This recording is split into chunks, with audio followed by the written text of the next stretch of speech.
1984 सिख मुखालिफ फसादात के मामले में सुप्रीम कोर्ट ने एसआईटी की जानिब से जांच कर रहे 2 मेंबरों को जांच जारी रखने को कहा है। तफसील बता रहे हैं हमारे नुमाइंदे सुशील कुमार। 84 सिख दंगा मामले में फिलहाल सुप्रीम कोर्ट से एक बड़ी राहत मिली है। सुप्रीम कोर्ट ने फिलहाल इस पूरे मामले में एसआईटी की जांच करने वाले 2 मेंबरों को कंटिन्यू जांच करने के लिए कहा है। हमारे साथ वरिष्ठ वकील एच.एस. फुल्का साहब हैं। सर, एक बड़ी राहत मानी जाए।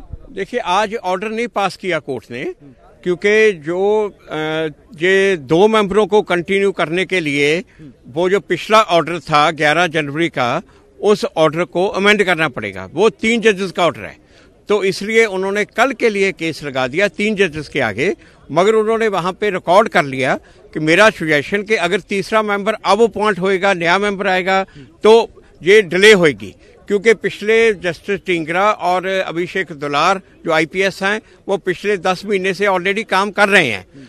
तो इसलिए तो कोर्ट ने वो रिकॉर्ड कर लिया। तो जब सेंट्रल गवर्नमेंट से पूछा तो उन्होंने कहा हमें कोई ऑब्जेक्शन नहीं, 2 मेंबर कंटिन्यू कर सकते हैं, मगर उसके लिए वो ऑर्डर अमेंड करना पड़ेगा। इसलिए कल को कोर्ट ऑर्डर करेगी इस बात पे। सर, वो कौन से मेंबर थे जो फिलहाल नहीं ज्वाइन कर रहे थे इस पूरे एसआईटी को? राजदीप सिंह हैं जिन्होंने ज्वाइन नहीं किया, जो उस टाइम 11 जनवरी के ऑर्डर में उनको अपॉइंट किया था, पर उन्होंने ज्वाइन नहीं किया। इसलिए अब जो 2 मेंबर पिछले 10 महीने से काम कर रहे हैं और उनको ही सुप्रीम कोर्ट कल को, हमने ये कहा है कि उनको ही कंटिन्यू करने दिया जाए, तो कल को सुप्रीम कोर्ट इसके ऊपर ऑर्डर करेगी। तो फिलहाल इस पूरे मामले में सुप्रीम कोर्ट कल अपना अहम आदेश पास करेगा, लेकिन केंद्र सरकार ने साफ तौर से ये कहा है कि इस पूरे मामले में जो एसआईटी बनाई गई थी, उस एसआईटी में 3 मेंबर के बजाय अगर 2 मेंबर ही जांच कर रहे हैं तो उन्हें ही जांच करने दिया जाए। कैमरामैन दीपक के साथ सुशील पांडे, न्यूज़ 18, दिल्ली।